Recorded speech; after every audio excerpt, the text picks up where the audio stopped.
One can't go very far in the PIA show without stopping by the Mirage booth. Mirage builds one of the most popular rigs available in the industry today. So let's have a quick chat with Jeff here from Mirage. How you doing? How you doing, Jeff? Good. So what brings you to PIA and what's new here at the show? A lot of new things. We had a lot of topics to discuss at the meetings, and that all went very well. Very productive. I was very impressed how everything was handled.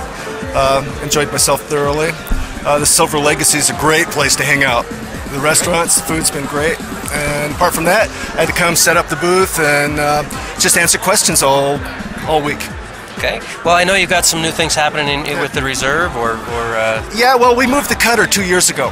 I did a lot of testing with the Cypress and the cutter location, and in general, it's usually, in a perfect world, not a problem, but I spent 3 months of intensive testing, and I felt to make the rig safer, we moved the cutter to above the pilot chute. So when we moved the pilot chute to the cutter to above the pilot chute, it created some issues with packing, which made it very difficult. So something I brought here secretly 2 years ago was a concave pilot chute cap, and I discussed it with a number of people in private and asked what they thought, and then I started testing it. I took a cutter, did a CAD drawing, and I basically designed the cap around the shape of the cutter so I could sink it back down, because we lost 1/4 of an inch in packing.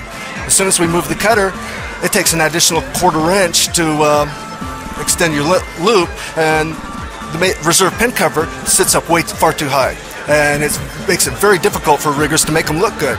So as soon as I got my concave pilot chute approved, I send everything to the FAA and get their approval after testing and everything. We got 1/4 of an inch back, and it makes it easy to make them pack up and look good again. It's basically just a disc like this. And this used to be flat. You notice there's 2 holes here because we got a multi-purpose disc. This is the same disc that's also in the reserve pack tray, where your through loops go through. But when I went to the concave, the engineers that set up the stamping process, they do a second process and give me that beautiful concave. And now when you close the side flaps, the grommets sink down into here. Makes it much easier to put the cutter on top, and much safer in general. I mean, I guarantee the loop will cut at 3/4 of an inch every time regardless. And before, you couldn't guarantee that.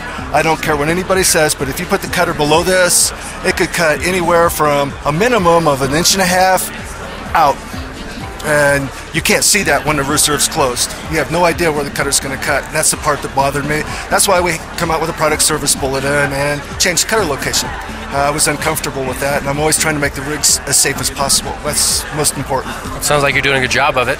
I'm trying hard. It's a lot of work. So Mirage is incredibly popular in the industry. A lot of skydivers want to jump a Mirage rig. Not only are they sexy, but they're very functional. So what's the big secret behind Mirage's success? I don't know. That's all I do. I lay awake at night. I come in the shop, and I just keep my patterns perfect. I'm pretty good at making patterns. I don't know. Like I said, I'm stumped on that one. I just work hard. I've been doing it for 30 years. You know, I've had a lot of practice at, I got a lot more ideas, but we'll see how it goes. Well, we'll look forward to seeing what you've got in the near future here I look for forward us. to showing people. Yeah, well, looking forward to it. Yeah. Thank you very much for taking the time. Yeah, thank you very much.